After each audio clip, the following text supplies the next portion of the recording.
বিসমিল্লাহির রহমানির রহিম। আসসালামু আলাইকুম এভরিওয়ান। ওয়েলকাম টু জুয়েল হোমি হল। অল ভিউয়ার্স সকলে কেমন আছেন? নিশ্চয়ই সবাই সুস্থ এবং ভালো আছেন। আজ একটি নতুন ভিডিও নিয়ে আলোচনা করব। ভিডিওটি হলো পুরুষের উত্তেজনা কমে গেলে যা করণীয়। দেখেন এভরিওয়ান, এটি একটি ইম্পর্ট্যান্ট একটি ডিজিজ। আমাদের পুরুষত্ব অনেক সময় কমে যায় আমাদের বিভিন্ন মন্দ স্বভাবের কারণে।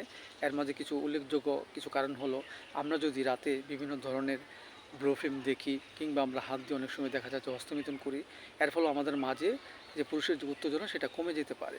আবার দেখা যাচ্ছে যে আমাদের মাঝে বিভিন্ন ঘন ঘন স্বপ্নদোষের কারণেও আমাদের এই উত্তেজনাটা কমে যেতে পারে।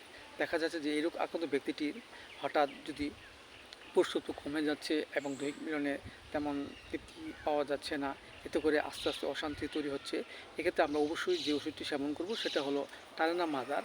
আমরা 10 ফোঁটা করে সকাল বিকাল 2 বার সেবন করতে পারি। এবং দেখা যাচ্ছে যে আমাদের পুরুষত্ব উত্তেজনা ফিরে পাওয়ার জন্য আমরা যে স্পেশালিস্ট ওষুধটি সেবন করতে পারি সেটা হলো প্যাটেন ওষুধ 5466 বড়ি, 3টি করে বড়ি আমরা সকালে এবং বিকালে চিবিয়ে খেতে পারি।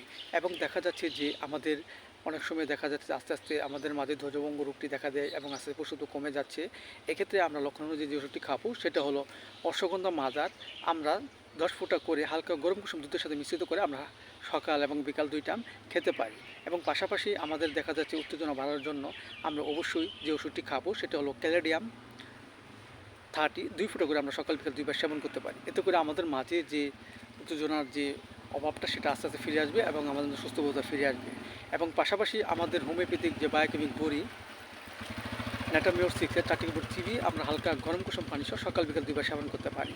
এবং পথ্য হিসেবে আমরা যা গ্রহণ করতে পারি, আমরা প্রতিদিন অন্তত কিশমিশ, খেজুর এবং 1 গ্লাস করে দুধ খাবো। এতে করে আমাদের মাঝে পুরুষের যে উত্তেজনা যে মনোভাব সেটা আস্তে আস্তে ফিরে আসবে এবং আমাদের মাঝে সুস্থবোধ ফিরে আসবে। সো এভরিওয়ান, ভিডিওটি যদি আপনাদের ভালো লাগে অবশ্যই আপনারা সাবস্ক্রাইব করবেন, লাইক দিবেন, পাশে থাকবেন। Thank you so much.